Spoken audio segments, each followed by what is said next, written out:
வேலூர் வள்ளிமலை முருகன் கோவில் தேரோட்டத்தில் லட்சக்கணக்கான பக்தர்கள் பங்கேற்றனர். வேலூர் மாவட்டம் வள்ளிமலை சுப்பிரமணிய சாமி கோவிலில் கடந்த 22ஆம் தேதி திருவிழா துவங்கியது. 7ஆம் நாளில் மரத்தேர் விழா நடந்தது.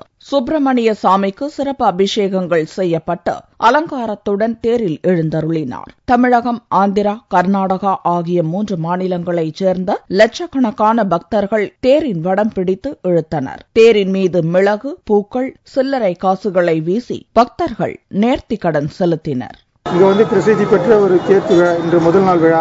பல்லாயிரக்கணக்கான மக்கள் வந்தார்கள். பல்லாயிரம் பேர் அவர்கள் வேண்டுதலை நிறைவேற்றினார்கள். மிளகு மற்றும் மாலை, கயிறு கட்டுதல் போன்ற பல நிகழ்ச்சிகள் நடைபெற்றன. மக்கள் வெள்ளத்தில் இறைவன் முருகன் வள்ளி பெருமானோடு வீதி உலா சென்றுள்ளார். இந்த தேர் மீண்டும் கோவிலை வந்தடைய 5 நாட்கள் ஆகும் என்பதால் பலத்த பாதுகாப்பு ஏற்பாடுகள் செய்யப்பட்டிருந்தன.